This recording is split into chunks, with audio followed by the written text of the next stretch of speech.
So hello everyone, कैसे हैं आप सब। उम्मीद करते हैं आप सब बहुत ही बेहतरीन होंगे। चलिए, आ चुके हैं आप सबके अपने चैनल अभी अपडेट पे। आज कंटिन्यू करेंगे अपनी आगे की lecture. As you all know कि हम लोग यहाँ पे डिस्कस करते हैं, यहाँ पे हम सभी स्टडी करते हैं all 10 units of your paper 1। चलिए, तो आज हम लोग यूनिट नंबर 9 पे समय स्टडी कर रहे हैं। Yes sir. चलिए, तो आगे बढ़ने से बता दूं सभी को कि यहाँ पे आप सभी को कंप्लीट पेपर 1 दिया जाता है ऑल 10 यूनिट्स का।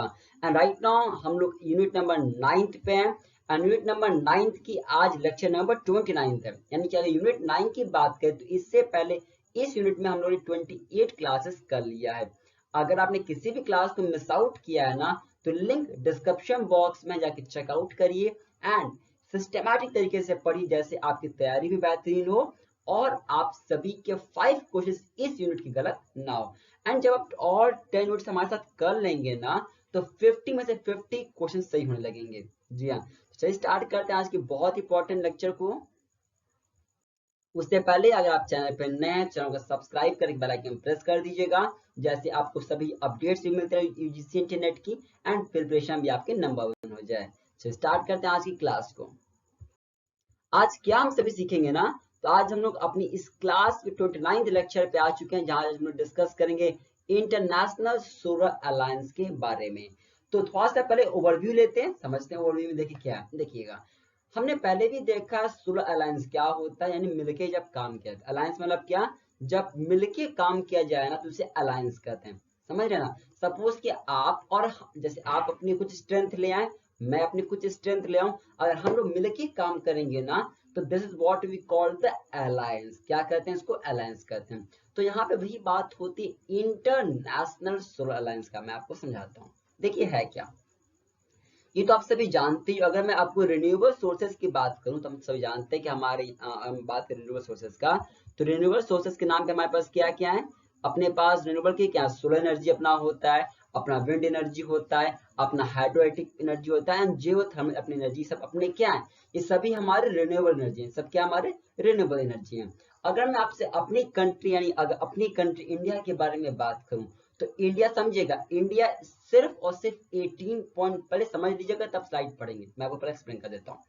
तो जैसा सबसे भी जानते हैं कि रिन्यूएबल सोर्सेज क्या है, जैसे सोलर एनर्जी हो गया, विंड एनर्जी हो गया, हाइड्रोइलेक्ट्रिक एनर्जी हो गया। वैसे बता दूं आप सभी को कि रिन्यूएबल एंड नॉन रिन्यूएबल दोनों हमारे सिलेबस का पार्ट था। Lecture number I don't remember, but sir lecture number 10 या 12 था, जहाँ पे उन्होंने डिटेल में पढ़ा है रिन्यूएबल के बारे में, नॉन रिन्यूएबल के बारे में। ठीक है, सिलेबस का पार्ट है। सिलेबस का हर एक पार्ट हम लोग हर जगह डिस्कस करेंगे। सिलेबस का पार्ट है, एक भी क्लास मिस नहीं होगी। अगर इस चैनल के थ्रू जुड़ेंगे आप, तो आपकी हर एक क्लास होगा, हर एक सिलेबस का सब पॉइंट दिया गया तो भी हम लोग उसे स्टडी करेंगे, बिकॉज अपना मोटिव है कि आपका 50 में से 50 सही हो।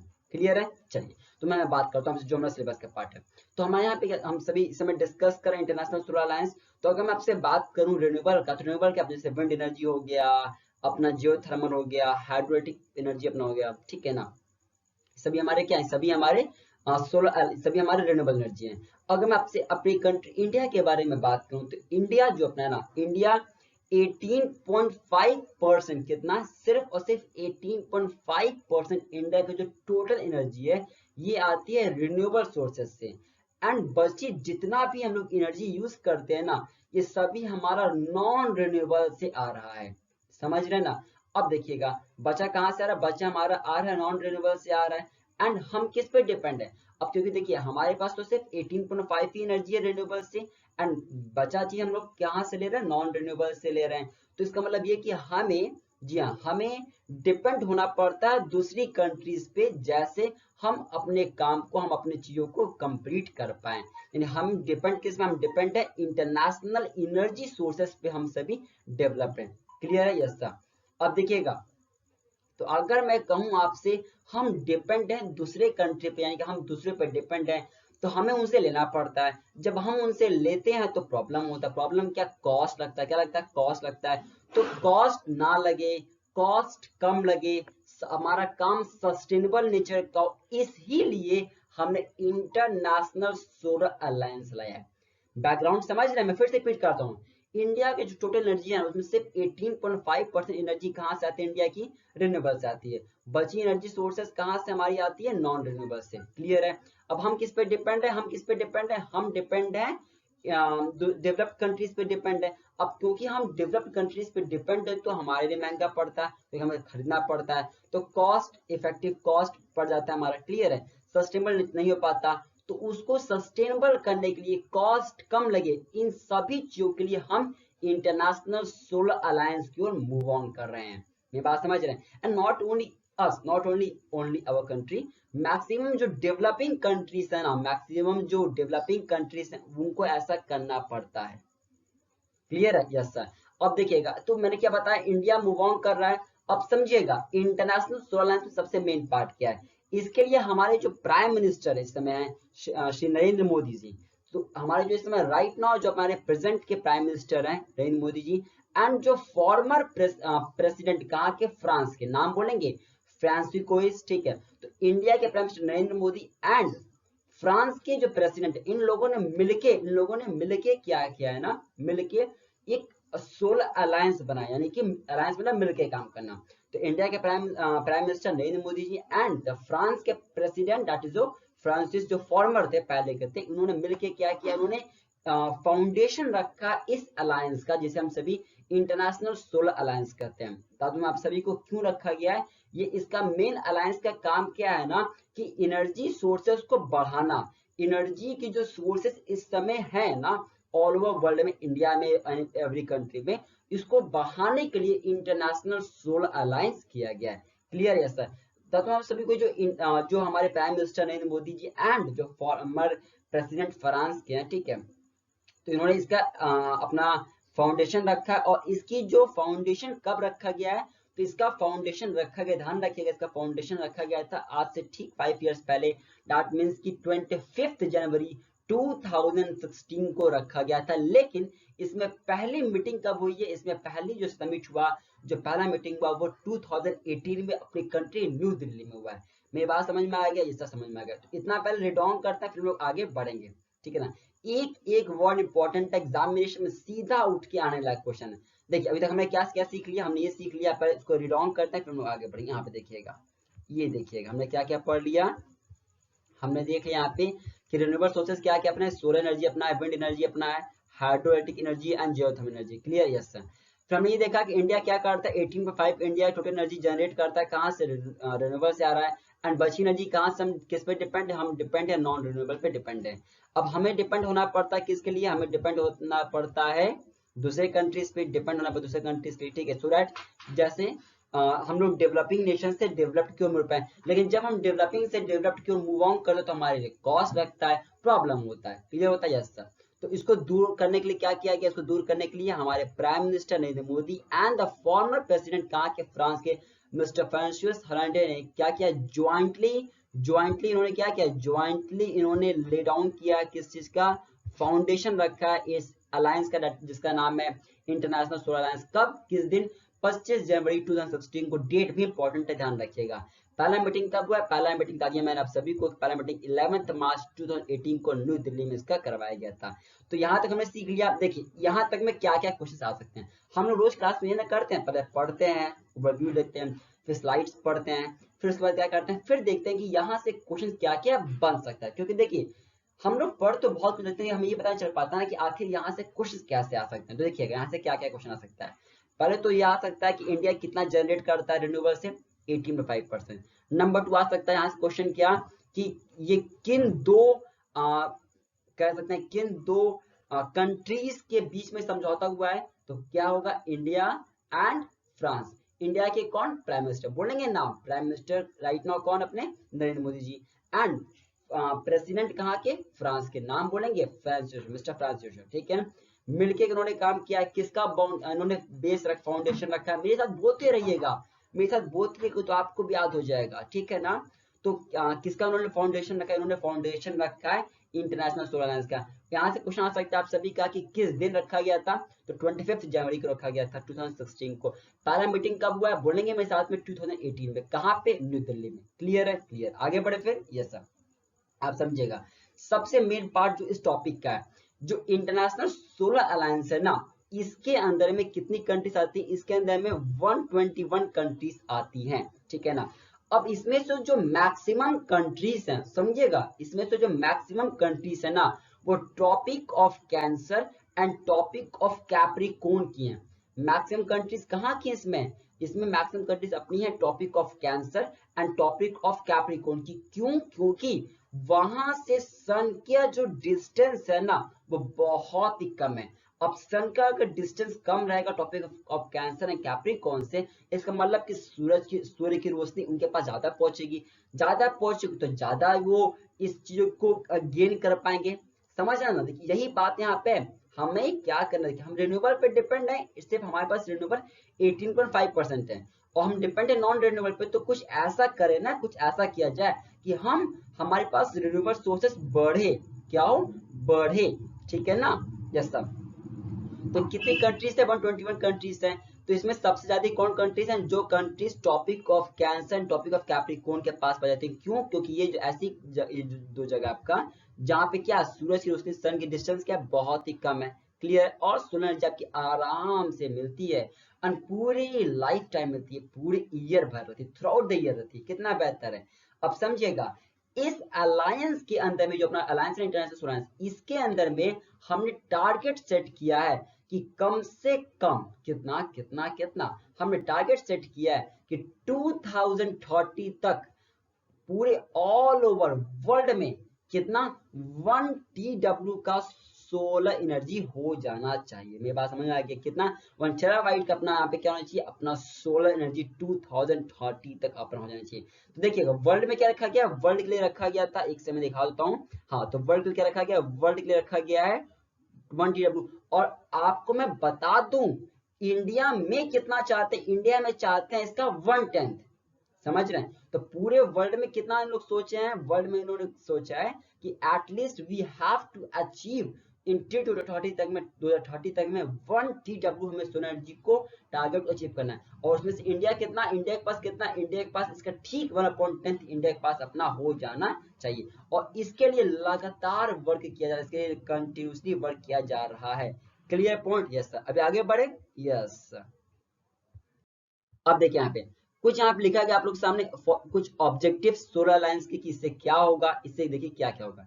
तो देखिए इससे पहला क्या होगा, अगर हमारे पास देखिए हम कितना भी आप नॉन रिन्यूएबल यूज कर लीजिए, पॉल्यूशन तो होगा ही होगा ना, डिस्ट्रक्शन होगा ही होगा, इन्वायरमेंट को हार्म होगा ही होगा। लेकिन अगर हम सूर्य की रोशनी से काम करें, अगर हम रिन्यूएबल एनर्जी से काम करें, तो मेरा काम बहुत बेहतरीन होगा। क्यों, क्योंकि हमें मिलेगा क्लीन एनर्जी मिलेगा, हमारा सस्टेनेबल इन्वायरमेंट होगा, हमारा क्लीन इन्वायरमेंट होगा, पब्लिक ट्रांसपोर्ट बेहतर होगा और क्लाइमेट भी मेरा बेहतरीन होगा। क्लियर, तो ये पहला अपना इसका ऑब्जेक्टिव हो गया। नंबर 2 क्या है, अगर हम लोग मिलकर काम करेंगे ना, तो जो रुकावटें आ रही हैं सोलर एनर्जी के लिए, उससे हम लोग बच सकते हैं, ठीक है ना। अब देखिए अगर हम लोग मिलकर काम करेंगे तो जो भी ओवरकम होगा उससे दूर नहीं हटेंगे, उससे दूर हटेंगे, क्लियर है ना। तो जितनी भी ऑब्स्टेकल्स आ रही है ना सोलर एनर्जी को प्रमोट करने के लिए, अब जैसे मान लीजिए कि अगर हम मिलकर काम नहीं करेंगे तो एक कंट्री बैरियर लगा देगी, दूसरी कंट्री दूसरे पे आने नहीं देगी सामान को, समझ रहे हैं ना, उनके पास ये सोलर एनर्जी पहुंचने नहीं देगी, तो प्रॉब्लम होगा, हाँ सर होगा। तो इस ऑब्स्टेकल को रिमूव किया जा सकता है अगर हम सोलर अलायंस मिलकर काम करें तो। Clear, yes sir. अब देखिएगा मैं बता दिया पहले आप सभी को, यहाँ पे देखिएगा आईएसए ने क्या किया, आईएसए जो है अपना ये प्रमोट कर रहा है कि सोलर एनर्जी बढ़े, क्या उसकी सिक्योरिटी भी बढ़े, जिससे आने वाले हमारी अभी की जनरेशन, प्रेजेंट जनरेशन और जो फ्यूचर में जनरेशन है ना, इनके पास कमी ना हो, इनके पास कमी ना हो। क्लियर है, यस सर। और देखिए यहाँ पे आईएसए का गोल क्या है, बता दिए मैंने आप सभी को कि 1 TW यानी कि 1 ट्रिलियन वाट, कितना 1 TW, that means only 1 trillion watt. तो 1 ट्रिलियन वाट यानी जिसे हम सभी 1000 गीगावाट कहते हैं, इतना सोलर पावर हम चाहते हैं कि 2030 तक पूरे वर्ल्ड में हो जाए। और इंडिया कितना, इंडिया के पास कितना, इसका 1/10 इंडिया के पास हो, यानी कि इंडिया के पास कितना हो, इंडिया के पास सोलर पावर कम से कम 2022 तक इंडिया में 1/10 यानी कि कितना गीगावाट का हो। क्लियर है, यस सर। पॉइंट क्लियर हो गया। मैं फिर से रिपीट करता हूँ, मैं फिर से चीजों को रिपीट करता हूँ, देखिएगा 1 ट्रिलियन वाट कितना है, 1 ट्रिलियन वाट हमने गोल बनाया 2030 तक अचीव करने के लिए, कितना 2030 तक अचीव करने के लिए, ठीक है ना। और उसमें से 1/10 कितना, उसमें से 1/10 कितना हम कब तक चाहते हैं, हम 1/10 चाहते हैं 2022 तक अचीव। अच्छा ये 1 ट्रिलियन वॉट इंडिया के लिए पूरा, इंडिया ही चाहती है, इंडिया ही चाहती है, प्लीज मैं उसको कट कर लीजिएगा, इंडिया ही चाहती है कि इंडिया में कम से कम 2030 तक सोलर पावर 1 ट्रिलियन वॉट का यानी कि 1000 गीगावाट तक हो, और 2030 तक 1 ट्रिलियन वॉट हो जाए, और 2022 तक में कम से कम हमारा 100 गीगावाट तक हो जाए। क्लियर है? Yes sir. अब देखिए इसके लिए क्या, इसका फोर्थ क्या, इसके लिए कंटिन्यूसली वर्क किया जा रहा है, ठीक है, इस सोलर एनर्जी को प्रोडक्शन करने के और बने एंड उसका कंजर्वेशन भी अपना हो पाए। चलिए आगे देखिएगा, अब यहाँ पे लिखा गया India contribution in international solar, देखिएगा बताया मैंने आपको, देखिए इंडिया कितना कंट्रीब्यूट कर रहा है, अगर हम बात करें आपसे कि आखिर इंडिया कितना कंट्रीब्यूट कर रहा है इसके अंदर में, तो देखिएगा अपना ऑब्जेक्टिव क्या, अपना ऑब्जेक्टिव क्या, अपना इंडिया का ऑब्जेक्टिव क्या है कि 100 गीगावाट प्रोड्यूस किया जाए, कब तक में, देखिए 100 गीगावाट यानी जो 1/10 है, कब तक में, 2022 तक, कब तक, 2022 तक। ओके फाइन, क्लियर है? Yes sir. और इंडिया प्रोड्यूस करे 125 जीएम, ठीक है, गीगावाट इलेक्ट्रिसिटी, कहां से, रिन्यूएबल सोर्सेज से। Point clear? Yes sir. अब देखिए बात बहुत ही क्लियर है, ध्यान रखिए, बहुत इंपॉर्टेंट बात यहाँ लिखा गया है कि इसके लिए फंडिंग कहां से आएगा। अब चीजें अगर होंगी तो फंडिंग भी तो होना चाहिए ना, हाँ सर होना चाहिए। ध्यान रखिएगा, देखिए इसमें मतलब क्या ना, फंडिंग के तौर पर देखिए क्या है, Indian renewable energy development agency. ध्यान देखिएगा, देखिए दो एनर्जीज की मैं नाम बोलूंगा, मैं दो जगह की बॉडी बोलूंगा। पहला बॉडी में बोल रहा हूँ Indian renewable energy development agency, जिसे आप सभी IREDA कहते हैं, ठीक है। एंड नंबर 2 जिसे आप सभी solar energy corporation of India कहते हैं। तो इसके लिए क्या ना, इसके लिए इस IEC international solar alliance fund के लिए दो बॉडीज, दो एजेंसी, कौन कौन सी, पहला Indian renewable energy development agency IREDA and दूसरा solar energy corporation of India, दोनों ने $1 मिलियन कंट्रीब्यूट किया है IEC के इस फंड में। कितना, ध्यान रखिएगा, क्वेश्चन आ सकता है कि कौन से दो फंड ने कंट्रीब्यूट किया है, that is IREDA, full form में आ सकता है, नंबर 2 से की फुल फॉर्म भी आ सकता है। कितना किया, $1 ट्रिलियन इन्होंने दिया हुआ। क्लियर है? ऐसा गोल क्या है, गोल क्या अपना, कि हमारा गोल है कि कि सोलर अलायंस और सबके पास एनर्जी पहुंचे, सबके पास किसी प्रॉब्लम ना हो, और कैसा पहुंचे, क्लीन पहुंचे, क्लीन फ्यूल पहुंचे, किसके लिए, हमारे अभी के जनरेशन के लिए भी एंड जो फ्यूचर में जनरेशन आने वाली उनके लिए भी। ऐसा ना हो कि हम लोग पास मिलता है, हम लोग ज्यादा यूज कर लें और बाद में प्रॉब्लम हो जाए, ऐसा ना हो। क्लियर है? यस। अब आगे देखिएगा, कुछ लिखा गया था पार्टिसिपेशन, अब कितने कंट्रीज ने पार्टिसिपेट किया, मैंने पहले बता दिया सभी को, ISA ओपन है सभी कंट्रीज के लिए, लेकिन मैक्सिमम कंट्रीज में वो आती हैं जो topic of Cancer and topic of Capricorn की होती है। क्यों? क्योंकि यहाँ पे सन डिस्टेंस बहुत जल्दी एंड बहुत आसानी से पहुंच जाता है। वैसे ISA ओपन है, जो चाहती है इसमें ज्वाइन हो सकती है। क्लियर है? Yes sir. अब इसमें एक बात ध्यान रखिएगा, इस सोलर अलायंस के अंदर में ना, जब ये बना था तो बनने के 2 इयर्स के अंदर में ही 61 कंट्रीज ने साइन कर दिया कि हाँ हम इस चीज के लिए रेडी हैं। समझ कितनी बड़ी अचीवमेंट है ऐसी बॉडीज के लिए, ऐसे अलायंस के लिए, कि जब ये बना ना तो बनने के 2 इयर्स के कमिटमेंट के अंदर में ही 61 कंट्रीज ने साइन कर दिया था। और ISA जानते हैं क्या, ISA one of the largest organisation है, और भी बड़ी ऑर्गेनाइजेशन हैं जो मिलकर काम कर रही हैं, लेकिन उसमें से आपका ISA इंटरनेशनल सोलर अलायंस भी है जो सोलर एनर्जी के लिए काम करती है। क्लियर है? यस। अब यहाँ पे देखिएगा, ISA opened at 121 prospective member countries where the most of them are located between the topic of cancer and topic of Capricorn। क्यों ऐसा क्यों, एग्जाम में आ सकता है कि ऐसा रीजन क्यों, तो आप बोलेंगे क्योंकि यहाँ पे सरप्लस ऑफ ब्राइट लाइट पहुंचता है सनलाइट का। क्लियर है? पूरे साल भर पहुंचता है, कितना बेहतर है। और बता दिया मैं सभी को कि 61 कंट्रीज ने साइन कर दिया था बनने के 2 इयर्स के अंदर में, that was really good. Okay चलिए, तो इतना ही था आज की क्लास। होप तो आप सभी को समझ में आया कि क्या मैं बताया इंटरनेशनल सोलर अलायंस के बारे में। कोई डाउट होगा हमसे जरूर पूछ दीजिएगा, अपना फीडबैक जरूर नीचे दे दीजिएगा। चैनल पर नए हैं, चैनल को सब्सक्राइब कर बेल आइकन भी प्रेस कर दीजिएगा, जैसे आप सभी को UGC इंटरनेट की सारी अपडेट्स मिल पाए और आप सभी का पेपर कंप्लीट 1 पूरा तैयार हो पाए सिस्टमैटिक तरीके से, अपडेटेड सिलेबस के हिसाब से। एंड उसके बाद जब हम लोग MCQ प्रैक्टिस करेंगे ना, तो वह भी आपका वेल प्रिपेयर हो पाए। तो इन सभी के चैनल को सब्सक्राइब करके अपना फीडबैक जरूर नीचे दे दीजिएगा। आपसे मैं रिक्वेस्ट करता हूँ, मिलेंगे आपसे लेक्चर नंबर 30 में। जहां पे डिस्कस करेंगे पेरिस एग्रीमेंट के बारे में। देखिए मैं आपसे रिक्वेस्ट कर रहा हूँ, अगर आप आज क्लास देख रहे हैं और आपने टॉपिक कोई क्लास मिस आउट कर दिया तो लिंक डिस्क्रिप्शन बॉक्स में जाके चेकआउट कर लीजिए, उसको क्लास कर लीजिए एंड जुड़ जाइए, जैसे आप सभी की प्रिपरेशन भी वेल हो पाए एंड आप सभी के भी एटलीस्ट इस यूनिट की अगर मैं बात करूं, इस यूनिट से 5 क्वेश्चंस आने हैं, यहाँ एक भी क्वेश्चन गलत नहीं होने देंगे। अब ये पूरी क्लास तो करेंगे, फिर एक रिवीजन सीरीज होगी अपनी, फिर एमसीक्यू होगा, सब कुछ होगा, फिर गलत कैसे होगा। Bye bye, take care, all the very best for future my dear friends and aspirants.